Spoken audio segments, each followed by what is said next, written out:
The title of today's story is Snow White and Rose Red, although the name may remind you of another story, but this story is completely different. So let's start the story. Once upon a time, in a small village by the edge of a dark forest, there lived a poor widow with her two lovely daughters. The older daughter, with her fair skin and dark hair, was named Snow White. The younger daughter, with her rosy cheeks and bright red hair, was called Rose Red. Snow White and Rose Red were kind and gentle girls who loved each other dearly. They lived in a cozy cottage filled with love and laughter. They tended to their garden, took care of the animals, and helped their mother with daily chores. Despite their simplicity, they were happy. The cottage door was always open to friends and strangers alike. One cold winter night, as the snow fell heavily, there was a loud knock at the door. Rose Red quickly ran to open it, expecting a weary traveler. Instead, she found a huge, shaggy bear standing there, shivering from the cold. "Don't be afraid," the bear said in a gentle voice. "I won't harm you. I'm just cold and hungry. May I warm myself by your fire?" The girls, being kind-hearted, let the bear in. They gave him food and a place by the hearth.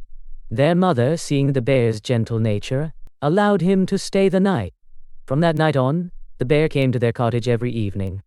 The girls would talk to him, comb his fur, and share stories. The bear became their good friend. As winter turned to spring, the bear announced he had to leave. "I must guard my treasure from the evil dwarf who roams the forest," he explained. Snow White and Rose Red were sad to see him go, but wished him well.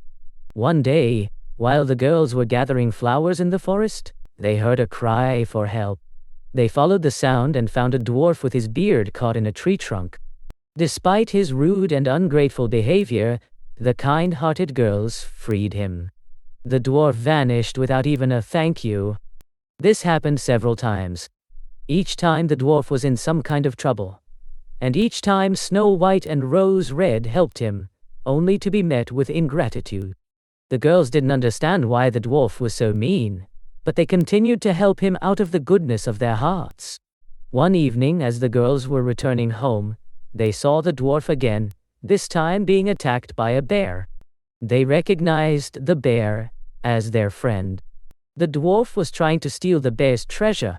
Seeing the girls, the dwarf screamed, "Help me! Save me from this beast!" Seeing the girls, the bear roared and said, "Girls, stop! This dwarf is an evil creature. He has stolen my treasure by using magic and deceit. All his strength is hidden in his beard." Saying this, with a strong blow, the bear knocked the dwarf down. Snow White showed cleverness and cut off the sow's beard with the knife she kept. The dwarf disappeared in a puff of smoke, leaving behind heaps of gleaming treasure. As the smoke cleared, the bear began to transform. He transformed from a scruffy bear into a handsome prince. "Thank you for your kindness," said the prince. "The evil dwarf cursed me to live as a bear until I could defeat him. Your friendship and courage gave me the strength to finally break the curse." The prince explained that the dwarf had stolen his treasure and cursed it out of jealousy. Snow White and Rose Red were surprised by this story.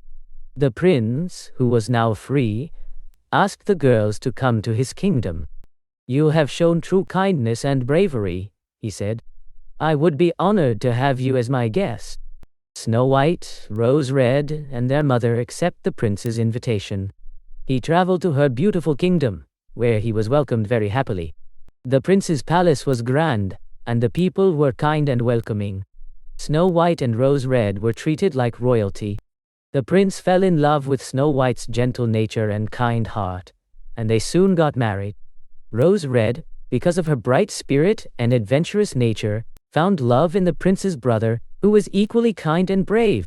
Their mother, satisfied with her daughter's happiness, lived peacefully in the palace. The kingdom flourished under the rule of the prince and his new family. The kingdom remained a place of peace and prosperity, full of laughter and love. And they all lived happily ever after.